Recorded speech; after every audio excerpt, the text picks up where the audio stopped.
What did this year's election mean for both state party leaders? Good evening, everyone. I'm Linda Laurel. Welcome to Red, White, and Blue. A tidal wave of red ripped through the U.S. Senate last week, giving Republicans full control of Congress. In Texas, the legislature will welcome 29 new members, only 3 of whom are Democrats. So why did the Democrats appear to struggle getting into office this election cycle? In 2013, a movement known as Battleground Texas launched with the goal of turning a predominantly red state to, at the very least, purple, if not fully blue. But as we saw in last week's election, Texas kept to its more traditional red roots. So tonight we ask, what happened to the Democrat vote? Is Battleground Texas seen as a success or a failure?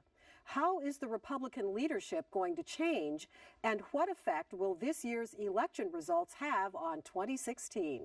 To help guide us through this evening's discussion, we are pleased to welcome Texas Democratic Party Executive Director Will Haler and Texas Republican Chairman Steve Munisteri. And as always, leading our discussion, our hosts David Jones and Gary Polland. Leading from behind, as I am, I guess I will start this show. Actually, we all predicted on the show that it was going to be a great red victory this year, David, because we have red mugs. That's right. So this is just a general observation to both of you. Just take it and run with it. There's only 7 white Democrats left in the Texas legislature. There are 118 white Republicans and only 7 non-white. The state is 44% white, and yet in the legislature it's 65%. The state is 38% Hispanic, and yet in the legislature it's 23%. The governor-elect is governing with 19% basically of the registered voters. What is wrong with this picture to either of you? Well, first, I think it's bad for society that if either party is not diverse. So I think both parties' challenges, both politically but also morally, because I think both parties need to be in every community, is to put together winning coalitions that are diverse. So for the Republican Party to succeed, we have to get a large percentage of the Hispanic vote, the Asian American vote, hopefully up our percentage in African American vote, and then of course keep our base among Caucasian voters. And for the Democratic Party, they have the same challenge. But I view it as a good thing in the long run because it forces both parties to make sure that they're in every community. I just think it's bad for society if you have one party that's predominantly made up of one segment of society and another party, the other segment of society. Both parties should be in every segment of society. Well, another way of asking this question is whether or not you think that given the 19% that is the governing electorate in Texas, whether or not Greg Abbott and others will be respectful to the fact that there was just a lot of people who did not care enough to turn out and vote for them. If you look at the history of kind of what the Republican Party has done over the past few years in the legislature has been to restrict that voter engagement. The redistricting bill, which has some of the craziest maps drawn across the country that really isolate communities across the state. When you look at voter ID, which is keeping people from going into the polls, Lieutenant Governor David Dewhurst knew more than 600,000 Texans were going to be impacted and still helped usher the bill through. And when you look at the education cuts, making more than $5.5 billion in public school cuts in the first year that minority students became the majority in public schools, we're creating a culture in Texas that is making it hard to engage in the voting process.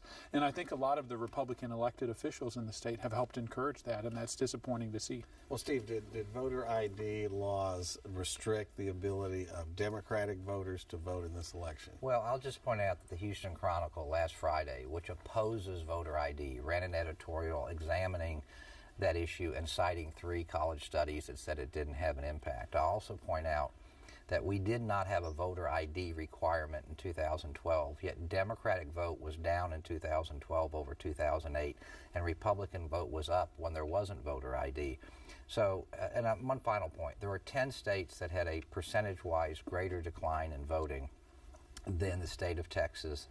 This is on the MSNBC website, and MSNBC is not known as a conservative website.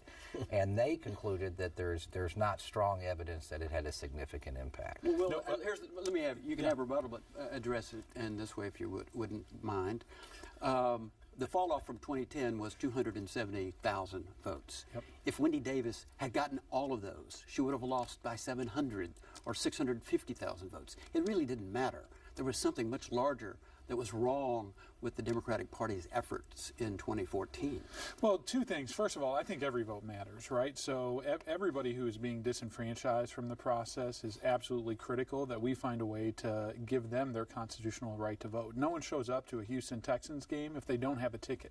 If they know it's going to cost money to show up to the game, they're not going to go, right? That's what's happening with the poll tax that the Republicans have created in the state, which is the modern-day voter ID law here in Texas. I think there were some more fundamental problems that happened this election cycle.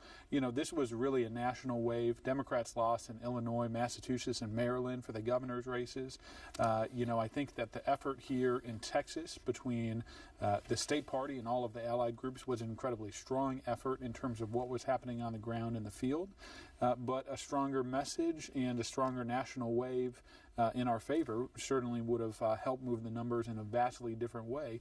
We just didn't have those things happening. Well, Can I address the wave? Sure. There wasn't a wave in 2012, and we won the state by 16 points. And Democratic vote in 2012 was down over 2008, and Republican was up. In 2010, we had a bigger wave than we do now, and the results were similar. In fact, you could make an argument that we did worse with a big wave in 2010 because Perry only won by 12.7%. We won for two reasons. Our computer software tells us this, that only 24% of Democrats who are 3 Rs voted in early voting as compared to 32% for Republicans. So we got out roughly a third of our base to their 25% through early voting.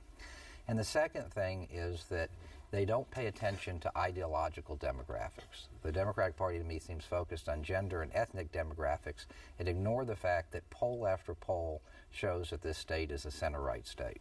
Well, and what was ignored, Will, in support of Steve's argument, I think, is that Democrats didn't focus on, you know, lunch pail, blue-collar, income standards and losses, wages. The Democrats did not focus on the economy and job creation, just like Obama didn't focus on it when he got elected president this cycle. Isn't Steve right that the Democrats focused too much on gender and race issues and it sort of abandoned the field to Republicans as far as being the party of economic security? I think, you know, one of the biggest difficulties that Democrats have is a question of authenticity, right? I think Republicans were authentically conservative.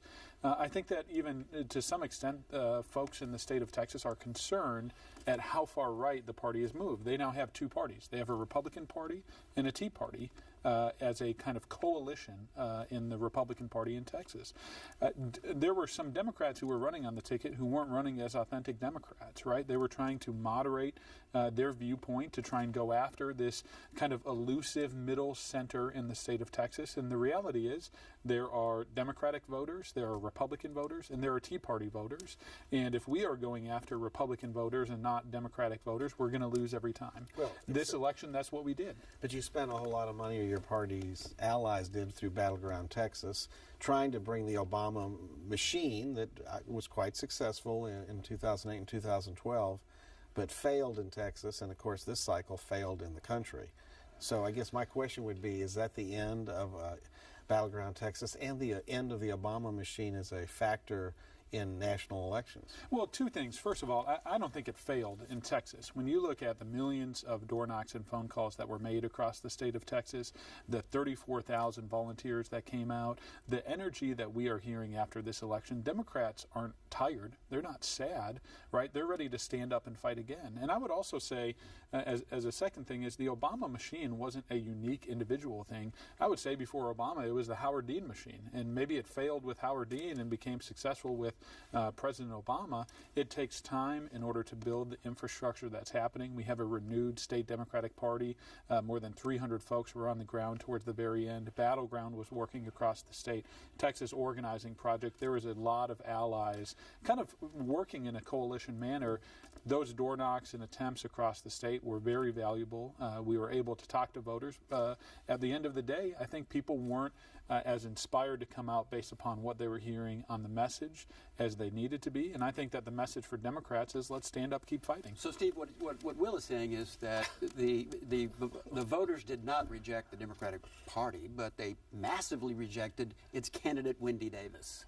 Well, first, if success is losing by 20.5 points, I hope they keep that standard in the future elections. By any objective standard, it was a complete political obliteration and annihilation. But it couldn't have been the candidate herself that brought him down. It was the candidate, and I'm not Monday morning quarterbacking. I've been saying this for a year and a half when the press has asked. I said Bill White a year and a half ago would be a much stronger candidate, and that they were making some fundamental mistakes with Wendy Davis. The first is they were trying to put together a coalition, as they advertised, of suburban moderate Republican women with Hispanic voters. Those are their press releases. However, they picked a candidate that did very poorly in the Hispanic community. We did extensive polling in 2012, 2013, the Abbott campaign, 2014. We found that 58% of Hispanic voters in Texas are strong practicing Roman Catholics, 2/3 are pro-life, and the group of voters that's most upset about late-term abortions are Hispanic voters in Texas. And then the Democrats nominate the person whose number one issue is late-term abortions. If you looked at the PPP polls at the height of Wendy Davis's... Now, who is the PPP? PPP is the public policy group that's a Democratic-leaning pollster group. And at the height of Wendy Davis's popularity, and I pointed out to the press, but no one wrote up on this, before Perry said he was not going to run for re-election, they matched Wendy Davis against Perry and Abbott and against White against Abbott and Perry. In every one of those polls, at the height of the popularity of Wendy Davis, Bill White did substantially better against Abbott. He was a known quantity. They wouldn't have to spend money introducing him. He didn't have the high negatives. And I'll make one final point. In every poll that was ever published, that was a public poll in our internal polls, from the start to the end, Wendy Davis always had higher unfavorabilities than her favorabilities. Candidates that have high unfavorabilities just don't win. What was the message, Will, that you should have run on? Well, and let me just address I think we said she should have run it all. You should have run Bill White, and you would have had a closer election. And I disagree with that. Look, I think that a few things. First of all, when it comes to Governor-elect Abbott, he set really two goals within the Hispanic community across the state, two public goals. He was going to win Cameron County, and he was going to get 45% in Hidalgo. He failed at both of those. Didn't accomplish either of those.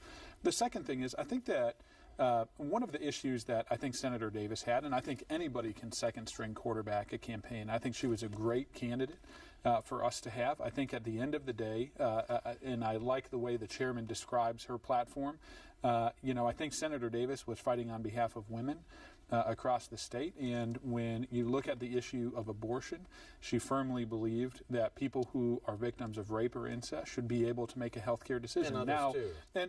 And I think that the Republicans muddled that message, and I think one thing that they were incredibly successful at is they took a ticket of almost exclusively white men, some folks with, potential to go to jail, like our Attorney General-elect Ken Paxton, who has admitted to committing felonies.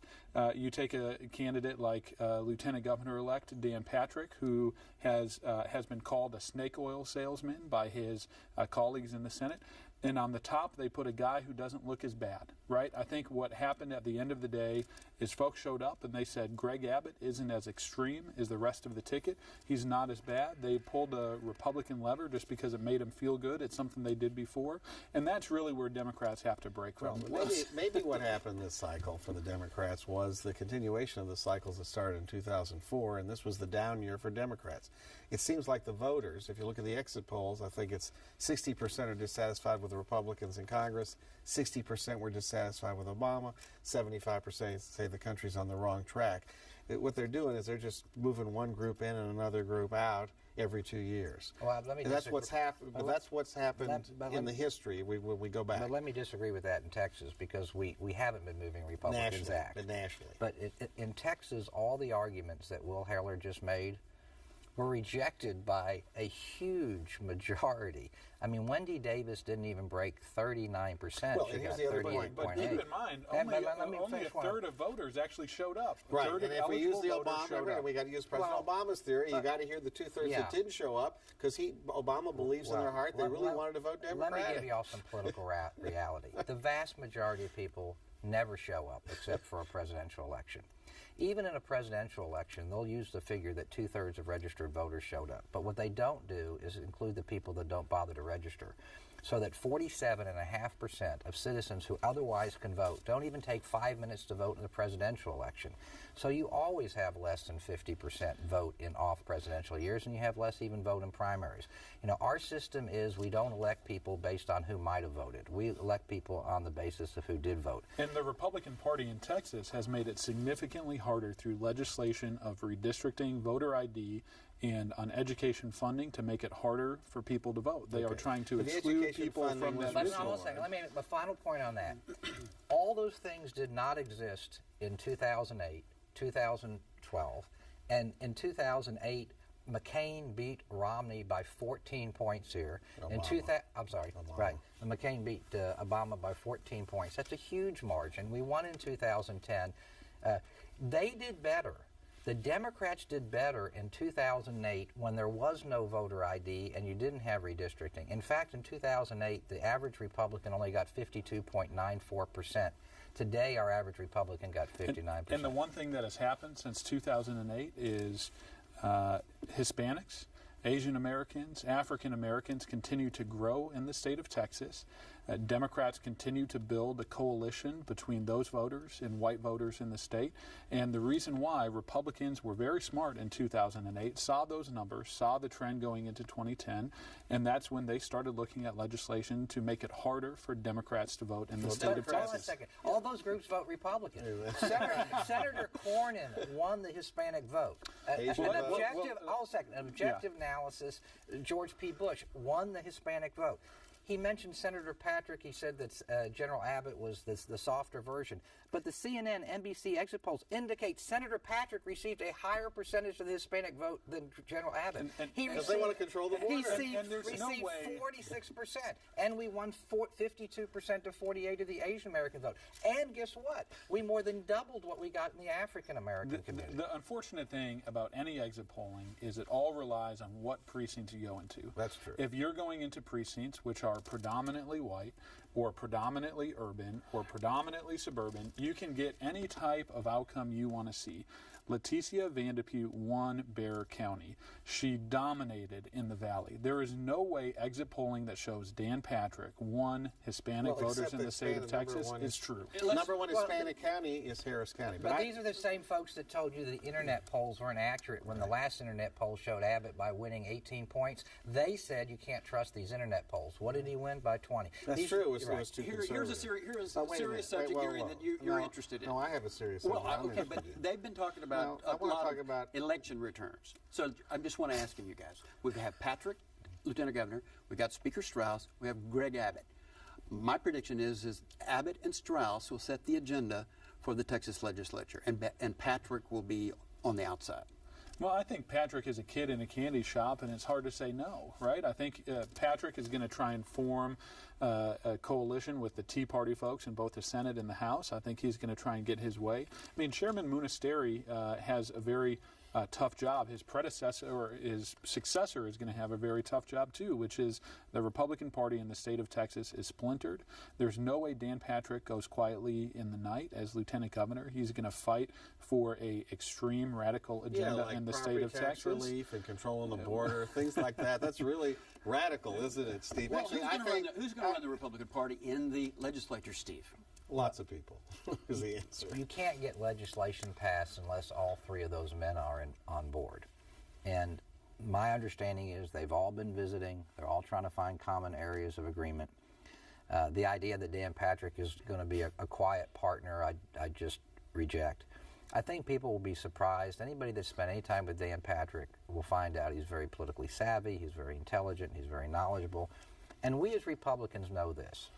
When you win across the board, if things don't go well, everybody's going to blame us. if things in education, roads, and water. So they have to produce, and I think they're smart enough to know that. I was going to ask Will, what lessons, and let's put away the sound bites, the talking points, what lessons did your party learn this cycle in Texas of what didn't work and what do you need to do for the future to be successful? Yeah. First of all, I think Democrats have to run as Democrats all across the board. And that's not a specific criticism against anyone on the ticket. I think there was a lot of messaging happening from our candidates. They were trying to talk about too many things. And that was important for an electorate if they were paying closer attention. When you have a third of the state showing up to vote, when the press is only somewhat writing the stories. I mean, a great example, we had a fantastic candidate running for comptroller, a former CFO, longtime Romney accountant, Romney voter, right? But ended up running for comptroller as a Democrat, strong Democrat, right? And, we were, as he was talking to reporters, they were saying, we're not covering your race. This was in the early part of October, right? If voters aren't getting the information they need, that's a problem. I think the second thing is Democrats, along with press, voters, higher education institutions, businesses, should demand more debates across the state of Texas. The fact that going into the lieutenant governor debate, when they had more than 27 Republican debates or forums before the election, only did one debate, that is shameful in the state of Texas. The comptroller's debate, someone that controls more than $200 billion of revenue, would be one of the 10th biggest companies in the United States if it was a corporation, had one 30-minute debate, which was aired in only part of the state. People aren't getting a full disclosure of what's happening and what their future looks like across the state. Did this result, Steve, you think that we saw in 2014 mean that Hillary Clinton, as the nominee, is not going to be coming to Texas? Well, I can't speak for the Democratic strategy, but I will say Republicans should not get too excited about this race in 2014 because it's over. And in 2016, I personally believe Hillary Clinton is the favorite to win the presidency. I think she actually might have a shot here in Texas. The question is whether Democrats put resources here. But 2016 is a different year. It's a different turnout. You may have the first female president of the United States as a prospect, which I think will excite people. So the one thing that will cause our party to lose is if we look at these election results and say, oh, we've got it made for 2016. 2016 is a completely new ball game, and you can't underestimate Hillary Clinton. I think she's a very strong candidate. Would you rather have an open primary like the Republicans are going to have or a coronation like the Democrats look like they're going to have? If I thought I was going to win, I'd rather have the coronation. To Chairman Munasiri's point on the Democratic side, and I think he's spot on with the Republican Party. I think it's the same thing that's true of the Democratic Party. Just as Republicans should not become complacent in their own party, Democrats should not be complacent either. They should not look at the results and say what happened this cycle is going to happen again. We know we have the numbers in the state of Texas. They're just not turning up to vote, or they're not registered to vote, or they're being blocked to vote. And so I think that Democrats should not become complacent with the status quo either. I think Secretary Clinton is going to have a great campaign across the country. It sounds like there's going to be some other folks running. Texas was one of the first places she ever organized as a political organizer, working, ironically enough, to register voters in South Texas to make sure she beat Obama they in had Texas, access. did she not? Yeah, she did. Yeah. And so I think that Secretary Clinton in the campaign, if she decides to run, is certainly going to make an investment in Texas. And the Texas Democratic Party isn't going away. We're And Steve, organizing already. The governor of New Mexico probably is going to be on your ticket, is my guess. The Hispanic governor. Susan Martinez. Right. Yeah, well, we don't even know who's going to be I don't know who our David nominee says she's going to be vice president. She'd certainly be a strong one, but it's way too early to tell. But let me say a point in the Democrats' favor. Maybe lightning is going to strike me. But they had 2.8 million people vote in their primary with Hillary Clinton and President Obama. And if you think about it, 2.8 million votes would have won the 2014 gubernatorial election. Were they? Well, I think that the Democrats have a unique challenge. I agree to a part but disagree to a point with Will Haler that you need to fire up your base to turn out. So they think you don't have real Democrats, they don't turn out. Their problem is that they try to fire up their base to get their overall numbers up percentage-wise. their candidates generally are center left when the state is center right. So they kind of face a dilemma. Do you fire up your base to get a higher percentage of your base out, which would have gotten their numbers up, but then you risk not getting the swing voters? Let me mention an interesting thing to me about swing voters. Our computer analysis showed that 49% of Republicans, 49% of the people showed up were Republicans. 37% were Democrat.